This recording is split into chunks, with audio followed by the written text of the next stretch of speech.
To understand London in the 1960s, you must understand the Kray twins. Ronald and Reginald Kray were more than just gangsters. They were a phenomenon, a dark mirror held up to the face of a changing Britain. They embodied a strange paradox, mixing Savile Row suits with brutal knuckle-duster violence. In the minds of many, they were East End boys who made good, even if good meant ruling a criminal empire through fear. Their story is not just one of crime, but one of celebrity class, and the peculiar way in which society can sometimes lionize its most dangerous figures. Their names still echo through the streets of London, whispered with a mixture of fear and fascination, a testament to the powerful myth they so carefully constructed around themselves. Their appeal was magnetic and deeply complex, drawing people in from all walks of life. The Krays were not hiding in the shadows like criminals of old. They courted the limelight. They owned trendy nightclubs in the West End, places where aristocrats and movie stars rubbed shoulders with hardened villains. This public-facing persona was a key part of their power, creating a shield of legitimacy and glamour that made them seem untouchable. People were enthralled by the spectacle of these working-class twins who could command respect and terror in equal measure. They were the kings of a gritty, violent underworld, yet they moved with an air of undeniable confidence through high society, a duality that continues to captivate audiences today. The legend they built was so potent that it has far outlived their reign and even their own lives. Decades after their imprisonment, the name Kray still signifies a very specific brand of British gangsterism, stylish, ruthless, and intensely loyal to its own code. Their story has been endlessly retold in books, films, and television series, each adaptation adding another layer to their mythic status. It's a tale of brotherhood, ambition, and the corrupting influence of absolute power.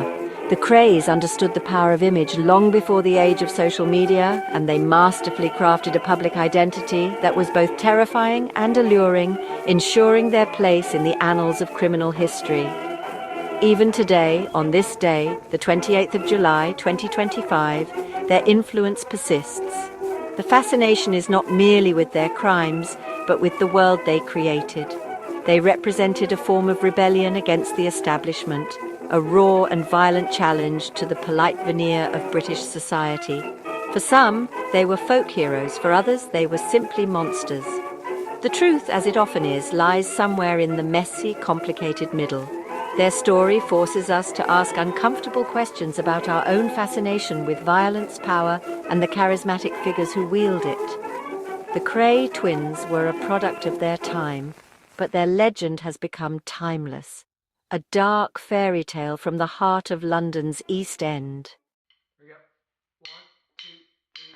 Ronald and Reginald Kray were born on the 24th of October 1933 into the heart of London's East End. Their world was Hoxton and Bethnal Green, a tight-knit community defined by poverty, resilience, and a deep-seated suspicion of outsiders, especially the police. From a very young age, the twins were inseparable, developing a bond that would become the central pillar of their lives and their criminal enterprise. Their mother, Violet, doted on them, instilling in them a fierce sense of family loyalty that they would later extend to their gang, the Firm. Their father, Charlie Kray Sr., was often on the run to avoid army service, leaving their maternal grandfather, Jimmy Cannonball Lee, a former bare-knuckle boxer, as a key male influence who introduced them to the world of fighting. Their formal education was brief and unremarkable. Their real schooling took place on the streets and in the boxing ring. They discovered a talent for amateur boxing, a popular pursuit in the East End, and quickly gained a reputation for their aggression and fearlessness. They were rarely defeated, not just because of their skill, but because of their shared determination. An opponent fighting one Kray was, in essence, fighting them both. This period hardened them, teaching them that violence was a tool, a way to earn respect, establish dominance, and solve problems. The discipline of the ring, however, soon gave way to the far more lucrative and chaotic world of street crime. The twins' criminal careers began with small-time rackets and gang fights, but their ambition was anything but small. After a dishonorable discharge from the army for violent and defiant behavior, They returned to London with a hardened resolve. They saw the post-war landscape not as a place of hardship, but as one of opportunity.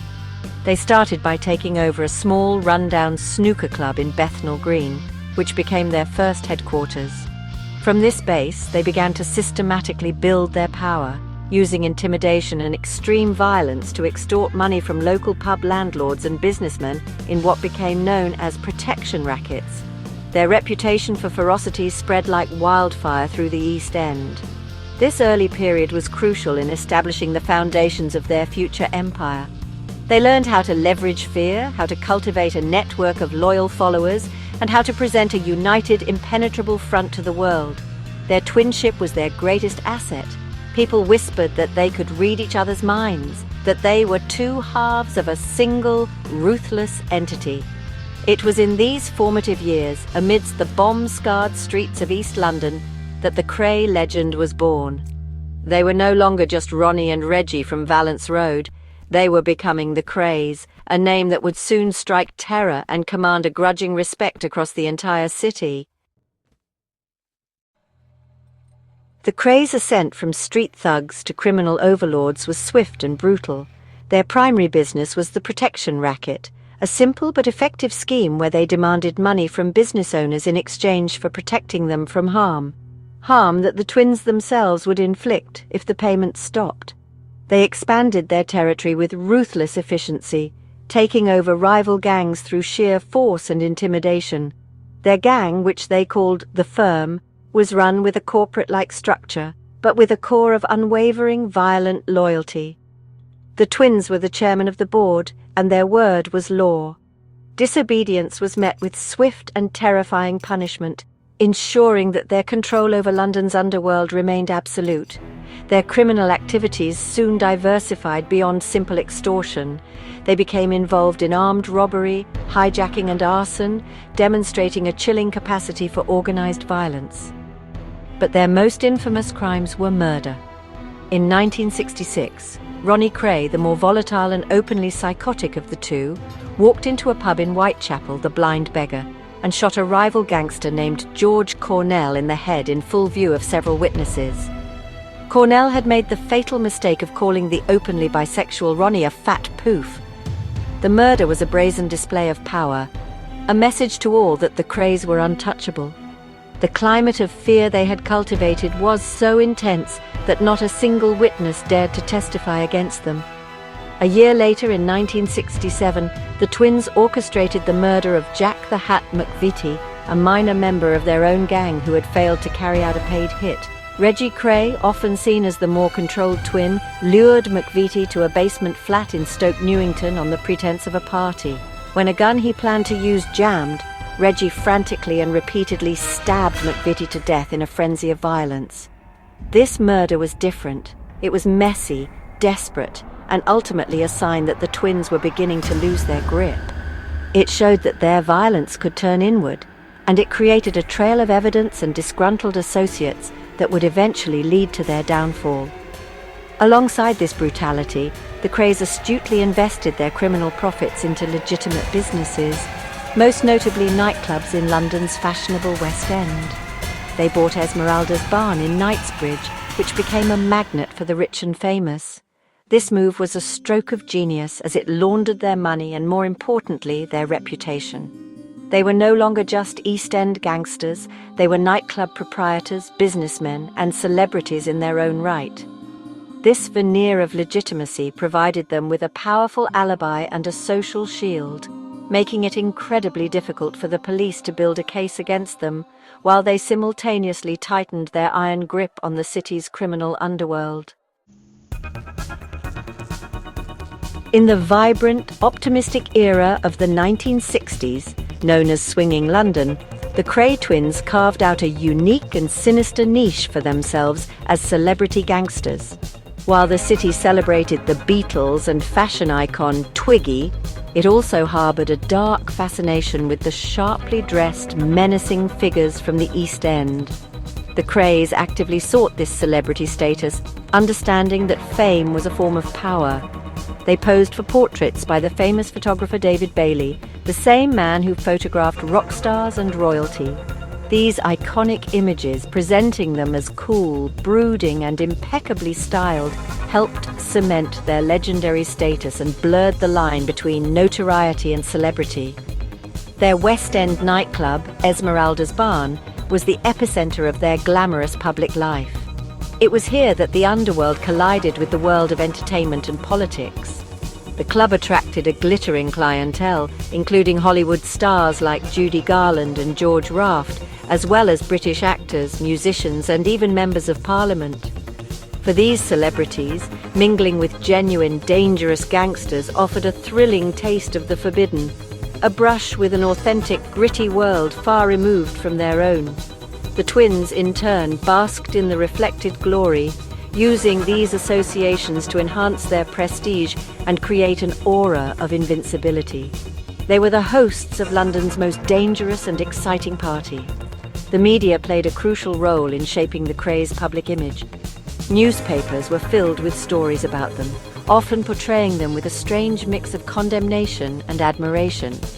They were depicted as modern-day Robin Hoods or stylish anti-heroes, an image the twins were eager to cultivate.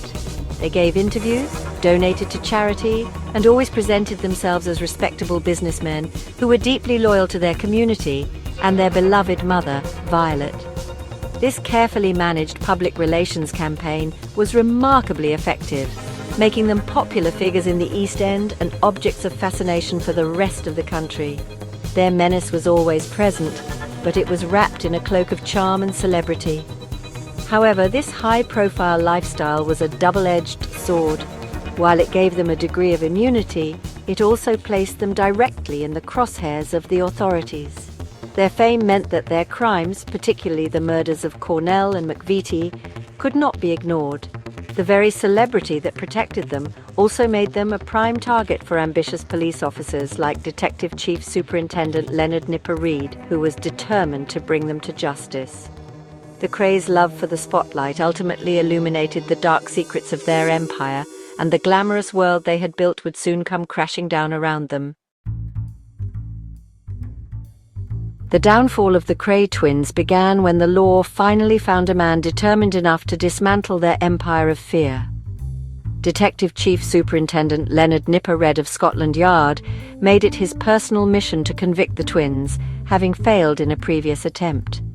Reid and his team worked meticulously, slowly gathering evidence and, crucially, persuading terrified witnesses to break the code of silence that had protected the Krays for so long. The key breakthrough came after the murder of Jack the Hat McVitie.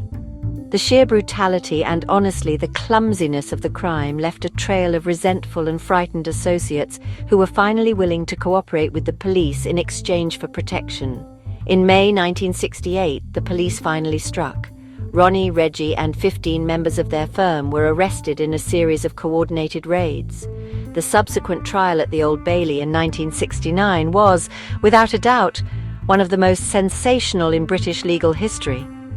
The courtroom was a theatre of drama, with the twins sitting in the dock, dressed in their customary sharp suits, projecting an air of calm defiance. The prosecution laid out the full extent of their criminal enterprise, detailing the protection rackets, the violence, and the murders of George Cornell and Jack McVitie. For the first time, the public heard first-hand accounts of the terror the Krays had inflicted upon London. The trial captivated the nation, with newspapers providing daily updates on the shocking testimony. Witnesses described Ronnie Kray's cold-blooded execution of Cornell and the gruesome, frenzied stabbing of McVitie by Reggie. The twins' carefully constructed image as glamorous nightclub owners was systematically dismantled, revealing the monstrous violence that lay beneath. Despite their attempts to intimidate witnesses and disrupt proceedings, the weight of the evidence against them was overwhelming. The jury was not swayed by their fearsome reputation or their lingering celebrity. The wall of silence had been broken, and the truth of their brutal reign was laid bare for all to see. The verdict, when it came, was decisive. In March 1969, both Ronnie and Reggie Kray were found guilty of murder and sentenced to life imprisonment, with a recommendation that they serve a minimum of 30 years, the longest sentence ever passed down at the Old Bailey for murder. Their older brother, Charlie, was sentenced to 10 years for his role in disposing of McVitie's body.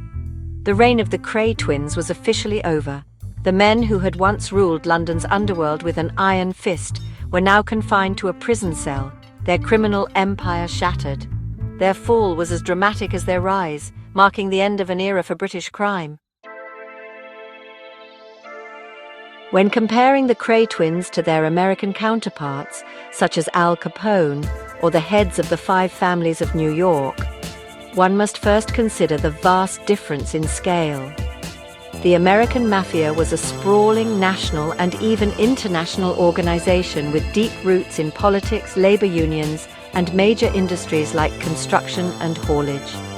Their operations, particularly during Prohibition, generated astronomical profits that really dwarfed the Kray's earnings. The firm, in contrast, was a powerful but essentially local entity. Its influence was largely confined to London, and its primary activities were protection rackets and nightclub ownership, rather than the large-scale, systemic corruption mastered by the American mob. The style and culture of the organizations also differed significantly. The American Mafia was built on a foundation of Sicilian tradition with a rigid hierarchy, complex rituals, and a code of conduct known as omerta. It was a multi-generational institution. The Kray's firm was more of a personality cult built around the twins themselves. Its structure was less formal, held together by personal loyalty to Ronnie and Reggie and enforced by their immediate and unpredictable violence. While American mobsters often tried to maintain a low profile, the Krays actively courted publicity. They embraced celebrity in a way that would have been seen as reckless and unprofessional by a traditional mafia don. Despite these differences, there were striking similarities in their methods and mentalities. Both the Krays and American mobsters understood the fundamental currency of the underworld, fear. They used brutal violence not just to eliminate rivals, but as a strategic tool to ensure compliance and maintain control. Like Capone, the Krays also sought a veneer of legitimacy, using legitimate businesses. Nightclubs for the Krays, laundries for Capone, to mask their criminal activities and project an image of respectable entrepreneurship. They both possessed a certain ruthless charisma that allowed them to lead and inspire loyalty among their followers, commanding respect through a potent mix of charm and terror. Ultimately, the Kray's legacy is distinctly British, rooted in the class structure and culture of post-war London. They were East End working-class heroes to some, a symbol of defiance against a rigid establishment. American mobsters, on the other hand, are intertwined with the story of immigration and the darker side of the American dream. The Kray's empire was a boutique operation of terror and glamour compared to the industrial scale of the American Cosa Nostra. Their fame was more about celebrity and personality, while the American mob's power was more structural and economic. The Krays were London's brutal kings, but their kingdom was a world away from the sprawling empires across the Atlantic. The bond between Ronnie and Reggie Kray was the defining feature of their lives, a connection so intense it bordered on the supernatural in the eyes of many. They were identical twins, and this created a unique dynamic of loyalty and confusion that they often exploited. In their youth, they would sometimes switch places to confound boxing opponents or girlfriends. As criminals, this twin identity served as a powerful weapon, making them seem like a single, formidable entity. Reggie was generally seen as the more stable and business-minded of the two, the handsome charmer who managed their public image. Ronnie, in contrast, was the muscle and the madman, a diagnosed paranoid schizophrenic whose explosive violence was the engine of their terror. Ronnie's personality was a cocktail of contradictions. He was openly bisexual at a time when homosexuality was illegal and deeply stigmatized, yet he cultivated an image of hypermasculinity. He was prone to fits of uncontrollable rage, yet in prison, he took up painting and writing poetry, revealing a more introspective, albeit disturbed, side. His mental illness was a key factor in the firm's operations. His paranoia fueled their aggression, and his unpredictability kept both allies and enemies in a constant state of fear. He saw himself as a general, a gangster aristocrat, and his delusions of grandeur often pushed the firm into reckless acts of violence, such as the murder of George Cornell. Reggie, while appearing more rational, was no less deadly. His violence was often more calculated, a tool to achieve a specific goal. He was the charming face of the firm, the one who could negotiate deals and smooth-talk celebrities. He married Frances Shay in 1965, an attempt at a normal life that was doomed from the start. His inability to escape his brother's influence and the criminal world ultimately led to Frances's tragic suicide. It was Reggie who committed the second murder that sealed their fate, the frenzied killing of Jack McVitie. This act showed that beneath his cool exterior lay a capacity for savagery that was just as profound as his brother's. Their connections to the celebrity world added another layer of peculiarity to their story.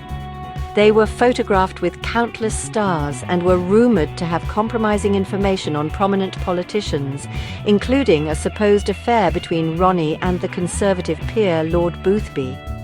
These connections were part of their shield, a way of embedding themselves so deeply into the fabric of the establishment that they seemed untouchable. The combination of their identical looks, their opposing yet complementary personalities, their severe mental health issues, and their bizarre celebrity friendships created an enigma that continues to fuel the public's fascination with them. To comprehend the Krays, one must delve into the psychology that drove their reign of terror. At the core of their being was a powerful codependency, a twin bond so strong that they functioned as a single unit. Reggie's life was inextricably linked to Ronnie's. He was often the enabler of his brother's most violent impulses, cleaning up the messes and providing the strategic thinking that Ronnie lacked. This relationship was their greatest strength, creating an unbreakable alliance. However, it was also their greatest weakness, as Reggie was unable to escape the pull of Ronnie's psychosis, which ultimately dragged them both into a spiral of self-destruction that ended in life imprisonment. Ronnie Kray's diagnosed paranoid schizophrenia was a critical element of their psychological makeup. His condition was not just a medical fact, it was a strategic weapon. His explosive and unpredictable violence meant that no one ever knew what might set him off, creating a pervasive atmosphere of fear that was essential for controlling their empire. Ronnie did not just use violence, he reveled in it.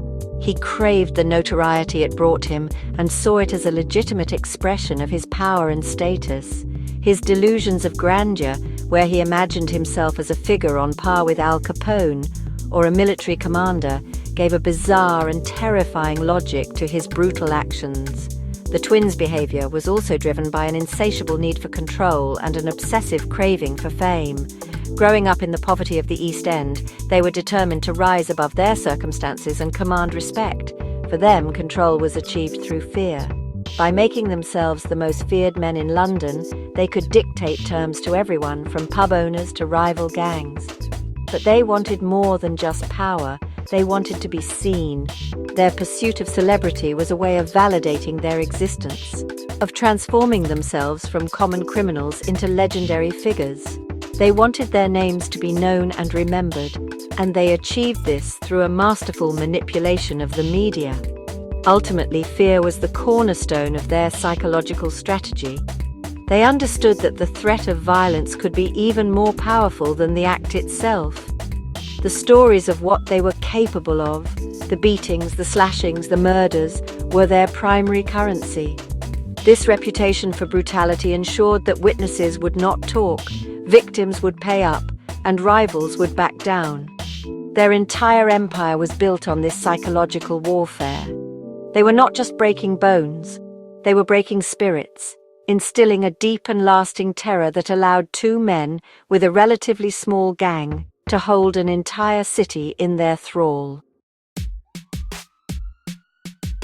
The Kray twins' legacy is a complex tapestry woven into the fabric of British crime, policing and popular culture.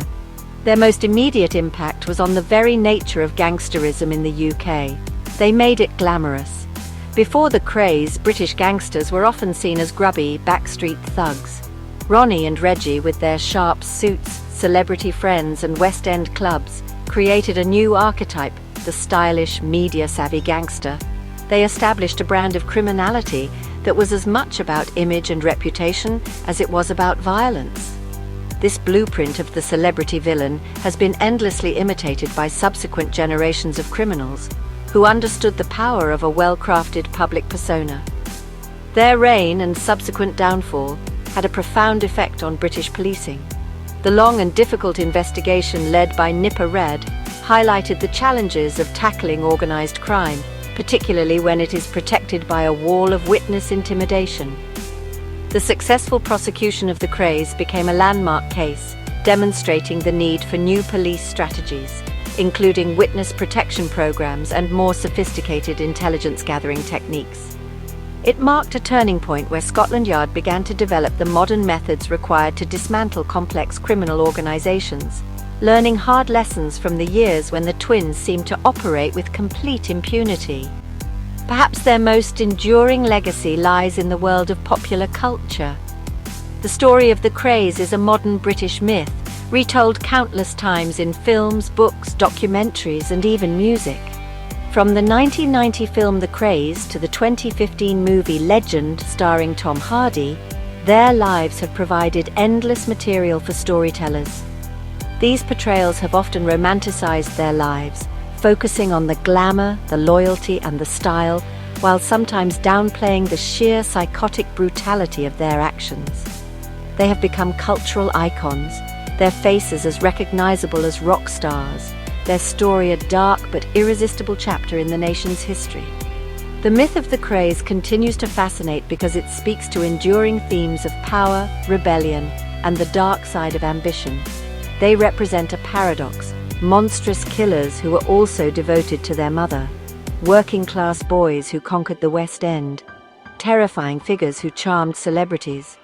Their story is a cautionary tale about the corrupting nature of violence and the seductive allure of fame. Decades after their deaths, Ronnie and Reggie Kray remain London's most notorious legends, their influence cemented not just in the history of crime, but in the very identity of the city they once ruled with fear and style.